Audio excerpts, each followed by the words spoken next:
Witam from BA. This is a Rorschach Poland update from the 8th of May 2025. A quick summary of what's going down in Poland.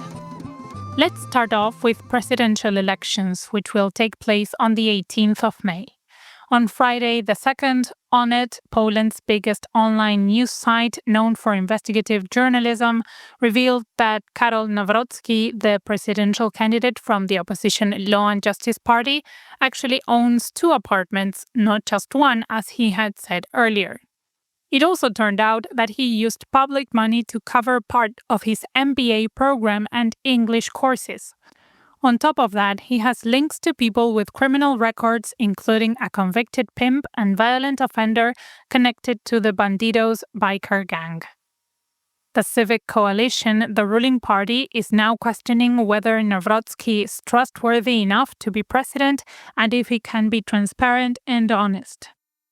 Speaking of Nawrocki, on Wednesday the 7th, the parliament announced plans for new laws to protect elderly people from property fraud after the recent controversy involving Nawrocki, who said he received a property as a gift from an old man after he took care of him, but this old man said Nawrocki never visited him.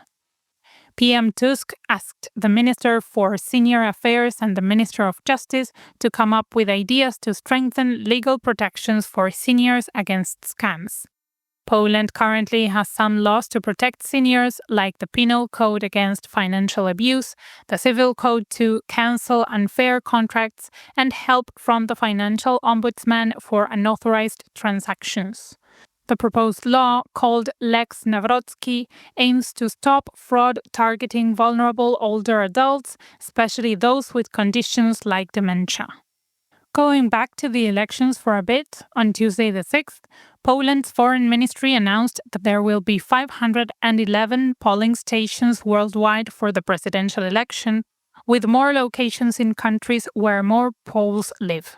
For instance, the UK will have 108, Norway 17, and Sweden 10. There are 2 ways to vote abroad. Poles abroad can register through the eWybory website or via a consulate until the 13th of May or get a voting certificate from a consulate by the 15th of May. Switching gears to security, on Wednesday the 7th, PM Tusk met with Friedrich Merz, the German Chancellor, in Warsaw to strengthen cooperation in defense and border security. They talked about tackling illegal migration on Poland's eastern border, with Tusk asking for Germany's support in extending asylum restrictions in the country. Both leaders agreed that Russia is a main security threat to Europe. Tusk said Poland aims to have the strongest army in Europe and asked Germany to extend Patriot missile deployments in Poland. They also talked about improving infrastructure like faster trains and possibly new military bridges. This meeting marked a new, stronger partnership between the countries. In another security update, on Monday the 5th, Poland started building a new warship called Burza as part of its plan to upgrade the navy and better protect the Baltic Sea. It's a second of 3 new frigates that will replace the old ones the country got from the US in the 1980s. A Polish-led team partnered with Babcock, a British company specializing in defense and energy projects, to build the ships based on a UK design customized for Poland. The ships will have modern weapons and technology to guard trade routes, protect energy sites, and support NATO missions. The project's cost increased from 8 billion zloty, which is about $2 billion, to 15 billion zloty, about $4 billion, after project updates in 2023. Władysław Kosiniak-Kamysz, the defense minister, said during the opening ceremony in Gdynia that the Baltic Sea is key to Poland's and NATO's security, and that a strong navy isn't just nice to have, it's essential. Since we mentioned the Baltic Sea, on Saturday the 3rd, Poland launched a new military operation to protect and watch over the airspace above it, following several incidents of Russian aircraft violating it. Korzyniak-Kamysz said the operation includes sending additional aircrafts and helicopters to northern Poland to strengthen air defense, improve response times, and boost surveillance.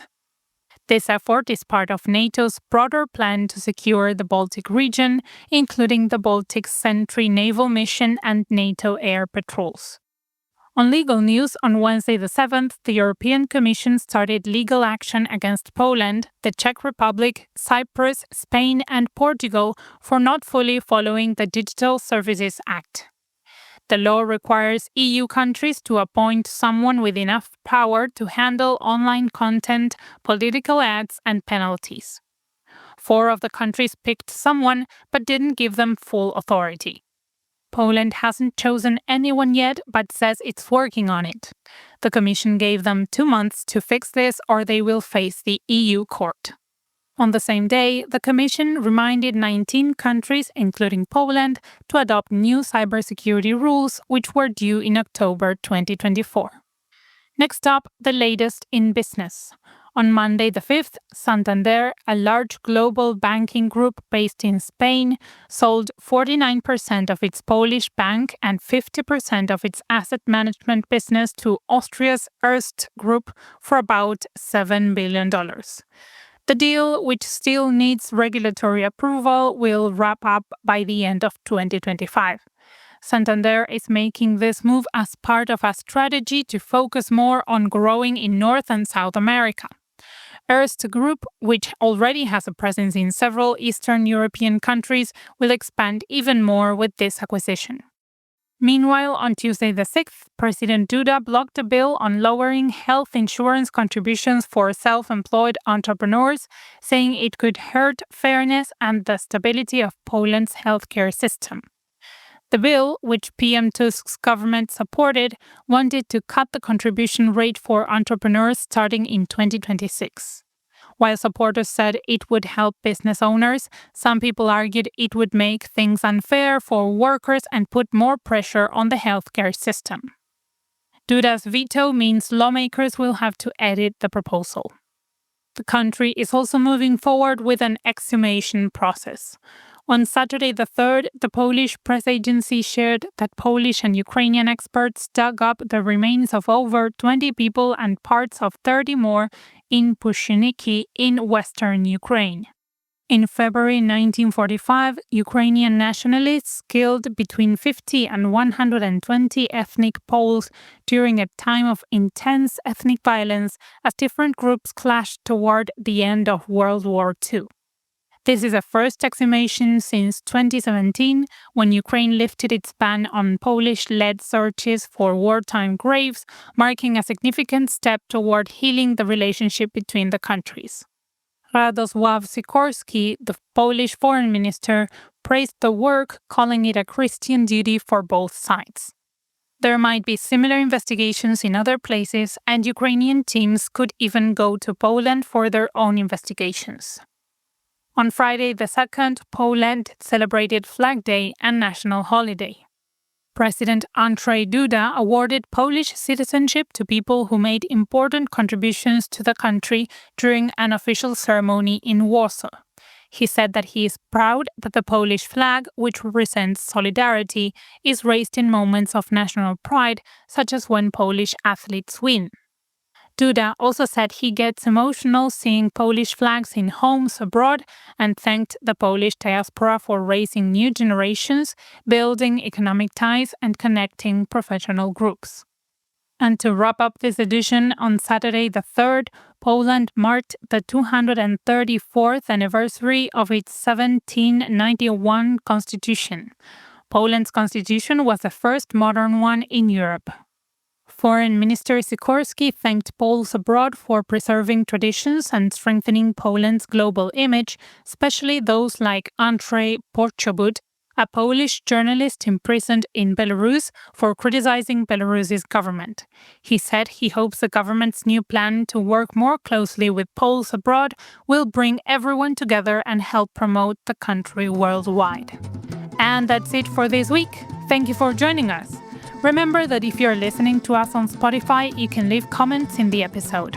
They are private and we won't publish them, so go crazy. Want us to get back to you? Drop us your email. Do zobaczenia!